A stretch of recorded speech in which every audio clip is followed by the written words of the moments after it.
Hey, what it is, YouTube? Hey, hit the like and subscribe button, man. If you want this good content, I'm gonna give you guys. Y'all know we're the #1 magazine publication in the nation, Street Elements Magazine. If you got a loved one in prison, make sure you send them a copy. This is a back issue, convertible birth issue. The issue goes online right now for like $30. We only have like 50 left. Had like 6,000. If you're familiar with the magazine industry, you remember Don Diva Magazine. They out of New York, one of the competitors. Look at here. Man, we're the #1 publication, Street Elements Magazine. You got, now right now, you got the Go Viral Magazine. None of that, man. Street Elements Magazine, the #1 magazine publication in the nation. If you got a loved one in prison, go to our website and purchase your copy. All right? Purchase your homeboy or your loved ones a copy. This magazine. This video is really to educate you guys out here in the streets, because what it is, I don't see y'all guys getting no education right now. So I'm going to tell you how the streets are an illusion and how this shit really just a revolving door just to have you out here just chasing your coattail, man. You know, chasing your tail. You know, the game was back in the days, you know, way before a lot of you guys really understand. Once you got into the streets, it wasn't a lifetime of being in the streets. That's only in the movies. The real reality was that once you jumped out in the streets, you were supposed to always try and find your exit strategy. Because once you get in, you realize it's a dead-end road.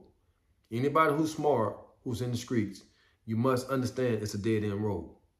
You know, you're going to have good times, what you say, good seasons when you out here hustling. It's going to be a peak where you're making the most money ever when you out here hustling. And a lot of times when you're making the most money ever when you're out here hustling, that's the time when it's almost to an end. So a lot of people don't understand that. Because once you done got to that point, you done got through all the other obstacles, now it's going to be time for you to take that fall, and there's going to be another generation that come behind you. That's a revolving door. A lot of people don't understand that. Even me, I had to learn that.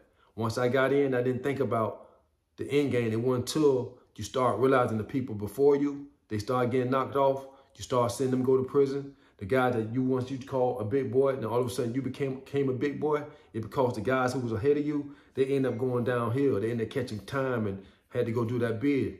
And us, the young guys, we had to come up behind them, and we end up taking a spot. But what's going to happen to us once we get up there to a certain point? You're going to take that fall one way or another. You know? Now, you got some that's blessed, maybe 5%, that don't have to take that fall. But the ones that do, they're going to feel it. You know?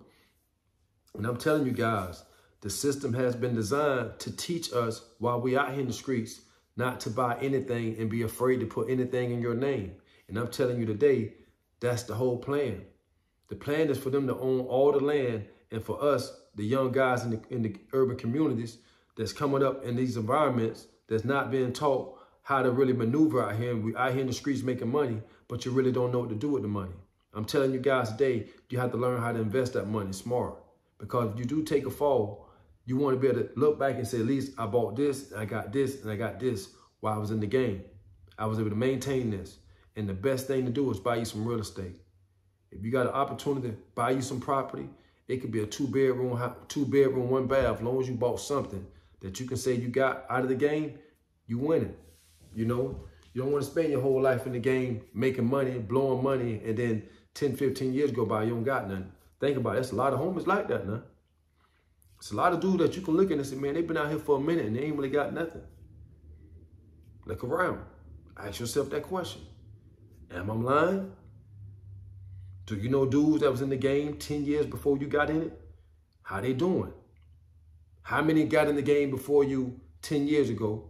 And how they doing now? Are they still doing good? Are they still out in the streets? Or did they catch a case? Or are they dead? Did somebody rob them? What? Look at the odds. The odds ain't gonna lie. You see, the numbers ain't gonna lie. It's gonna show you. The odds are something bad is gonna happen. One of your homies gonna tell on you. You're gonna catch a case. Or you might just catch an isolated incident. Or somebody gonna rob you. The streets is an illusion. It ain't no good side to it. I mean, yeah, you can go out here and make you some fast money. Yeah, we all know that. But what's gonna be the longevity of it? How many of y'all gonna come out with an education, understanding what you need to do with the money once you make it? Or you gonna come out here and keep making bad decisions, not understanding your responsibility? What if you have a mom? What if you got kids or something you're trying to build? Because you gotta have some property, bro. There ain't nowhere running. If you don't own no property out here in America, in the country that you call the United States of America, you don't own nothing. So you can buy all the cars you want, you can buy all the clothes you want, you can buy all the jewelry you want, but you ain't got no property. I mean, I ride around all the time looking for real estate, and I know it's very little of people of my color that own property, especially the men, especially the ones that have been to prison. Especially the ones that have been to prison, especially the ones that was in the streets. We barely own anything. You know, I realize that. That got to change. And while you in prison, that's the time to start thinking about these decisions if you in them. I'm telling the ones that who see the video now, I'm telling you, if you out here and you got an opportunity, you need to think about buying that stuff now. Because some of them brothers in prison, they don't even have a clue about buying no property. That ain't the conversation in prison. The conversation ain't buying property. The conversation ain't about, hey man, I need to have food, water, and shelter. The conversation just, hey, I just need to get a job. Or I'm just gonna get back in the streets. And okay, once you start making this money, what's your plan? Oh, go buy your car, go buy you some clothes, buy you some jewelry. The plan ain't to buy you some property. It should be. Buy your home, buy you some multifamily units, start your business, save up a retirement account. So when you get 40, 45, 50, 60 years old, at least you got something out of the game. You prepared for that time in your life. A lot of guys gonna be, you know, I hate to say it, living in a rooming house. Or depending on that same woman that you depend on to find a place for you to stay. That's how most of the guys end up that's going back and forth to prison. So I'm telling you now, while you're in the streets out here now, you got an opportunity now, buy you something, bro. It's very, very important. Very important. I keep dropping you guys some jewels, man, so I know you guys need that guidance out there. You ain't nobody else gonna tell you like it is, you know. Man, I want you to keep your head up, stay safe. But man, think about your future. You can't just keep suiting up every day, going out here in these streets, think shit gonna change, shit gonna get worse. I mean, you may be making more bread, but if people ever come knocking, this shit gonna be bad, bro. Make it happen or you capping.